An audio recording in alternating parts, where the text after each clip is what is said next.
नमस्कार मित्रांनो, दुर्गा या मालिकेच्या आजच्या भागात आपण बघणार आहोत अमय जेव्हा दादासाहेबांना शांतारामबद्दल येऊन सांगतो त्यावेळेस दादासाहेब म्हणतात की मेला कस काय मेला तो.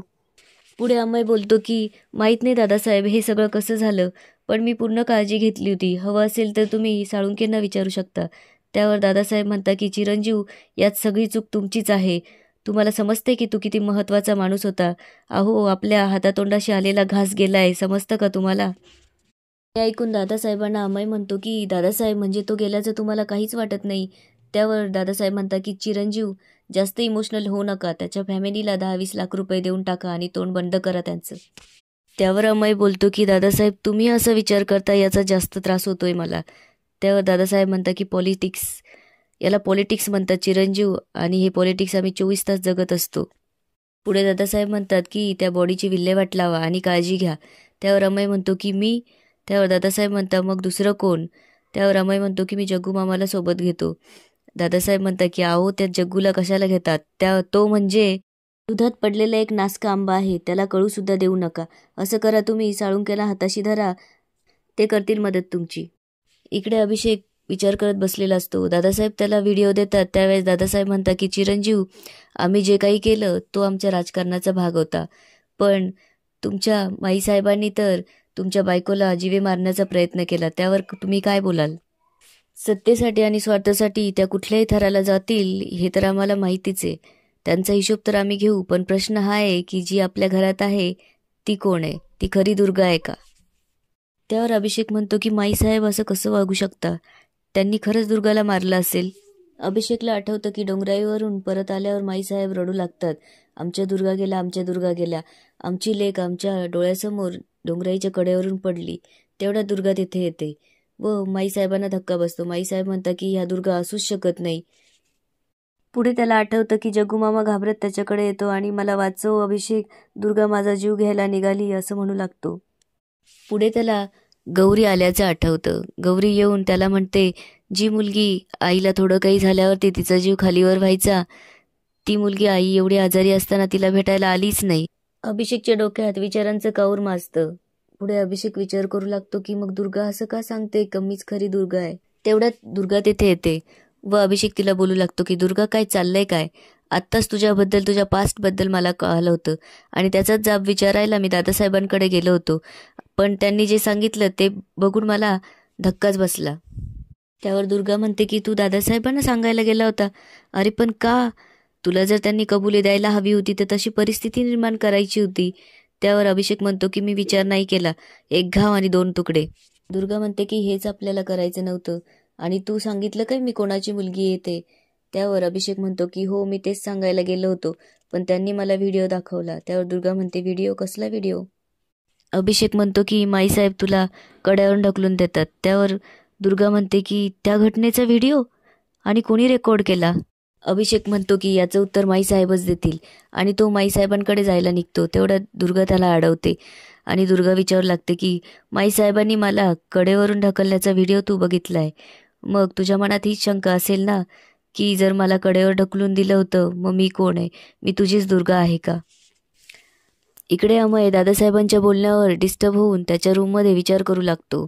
त्याला ईशाचं बोलणं आठवतं की ईशा त्याला डिवोर्स मागत असते आणि तिची आई तिला घ्यायला येते. पुढे शांतारामचं जाणं, त्यावर दादासाहेबांचं बोलणं, हे सगळं त्याला आठवतं आणि त्याला रडायला येतं. तेवढ्यात ईशा तिथे येते आणि ईशा त्याला बघून म्हणते की अमय काय झालंय, काय रडतोयस तू. त्यावर अमय म्हणतो की का ग असं करते, जायचंय ना तुला लंडनला, जा तू निघून. त्यावर ईशा म्हणते की आमू, मी इतकी वाईट नाही रे, या सगळ्यातून तू बाहेर पडावं आणि आपला संसार चांगला सुरू व्हावा यासाठी मी तुला बोलत होते. ईशा अमयला विचारू लागते काय झालंय सांगशील. त्यावर अमय म्हणतो की ईशा, आज एका निष्पाप माणसाचा माझ्यामुळे त्याची चूक नसताना आपल्याच घराच्या आवारात जीव गेलाय. तर ईशा म्हणते व्हॉट अमय, तू काय बोलतोयस. त्यावर अमय म्हणतो की हो, दादासाहेबांच्या सांगण्यावरून मीच त्याला धान्याच्या कोठारात लपवलं होतं, पण कोणीतरी त्याला मारून टाकलं ग. त्यावर ईशा म्हणते की पोलीस काय करताय मग. त्यावर अमय म्हणतो की ते दादासाहेबांच्या इशाऱ्यावर नाचताय. हेच सांगण्यासाठी जेव्हा मी दादासाहेबांकडे गेलो त्यावेळेस दादासाहेब म्हणतात की 10-20 हजार रुपये देऊन त्यांच्या घरच्याचं तोंड दाब. अगं, माझ्यामुळे एका निष्पाप माणसाचा जीव गेला आणि दादासाहेब म्हणताय मूव्ह ऑन, कसं शक्य आहे ईशा. त्यावर ईशा बोलते की हेच नको होतं अमू मला. तू या डर्टी पॉलिटिक्सचा पार्ट होऊ नकोस. आपण लवकर लंडनला निघून जाऊ प्लीज. इकडे अवंतिका येऊन अजिंक्यला म्हणते की मला संशय होताच तुमच्यावर खूप दिवसांपासून. तुमचं बाहेर कुठंतरी काहीतरी असणारच आहे. म्हणूनच तुम्ही एवढं वर्ष झाले तरी माझ्याशी कधी प्रेमाने बोलला नाही, माझ्याकडे मायेने बघितलं नाही. त्यावर अजिंक्य म्हणतो की शांत हो, तुला वाटतं तेवढं सरळ गोष्टी नाही आहेत.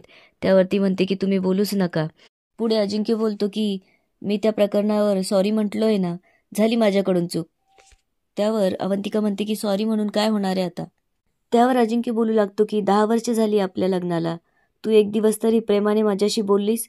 कधी जुळवून घेण्याचा प्रयत्न केला? मान्य आहे माझ्याकडून चुका झाल्या, पण तू काय केलं? तुला तर पॉलिटिक्समध्ये इंटरेस्ट होता, म्हणून तू माझा शिडी म्हणून वापर केलास. अवंतिका बोलते की मला तुमच्याशी कधी लग्न करायचंच नव्हतं. माझ्या आईवडिलांनी बळच मला लग्नासाठी उभं केलं. पुढे अजिंक्य बोलू लागतो, मला कधीच कोणाचं प्रेम नाही मिळालं. कायम सावत्रपणाची वागणूक मिळाली. तू यायच्या आधी पण आणि तू आल्यानंतरही.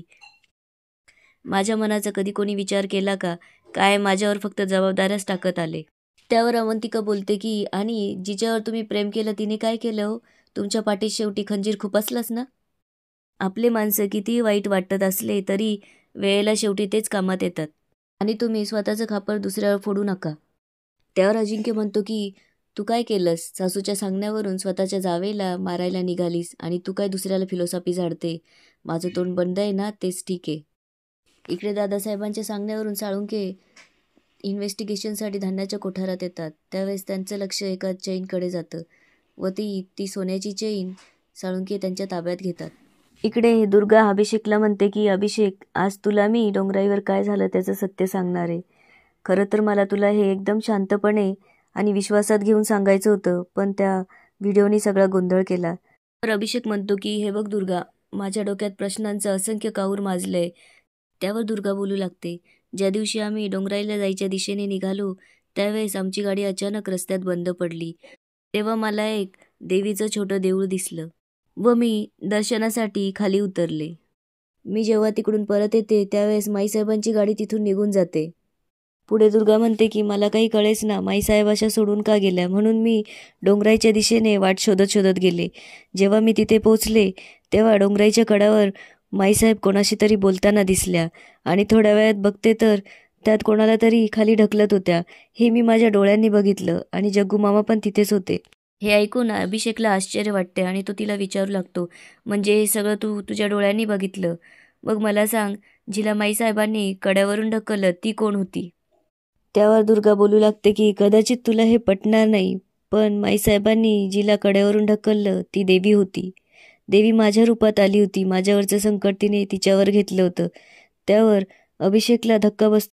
पुढे दुर्गा अभिषेकला म्हणते की हेच तुझ्या माईसाहेबांचं भीषण सत्य आहे अभिषेक. पुढे ती बोलते की हे सगळं ऐकल्यानंतरही तुझ्या मनात शंका असेलच मी तुझी खरी दुर्गा आहे की नाही, पण तू सांग मला, तुला कुठली आठवण उभी करू तुझ्यासमोर? आपण भेटल्यापासूनची प्रत्येक गोष्ट एक अनेक क्षण मी तुझ्यासमोर मांडू शकते. आपलं भेटणं, प्रेमात पडणं, त्यानंतर दुरावा, कुठली आठवण सांगू? सांग फक्त तू मला. पुढे दुर्गा अभिषेकला त्यांच्यात झालेली प्रत्येक गोष्ट सांगू लागते. त्यावर अभिषेकला तिच्यावर विश्वास बसतो आणि ह्याच ठिकाणी आजचा एपिसोड संपतो. आता पुढे काय होणार ते बघूया उद्याच्या एपिसोडमध्ये.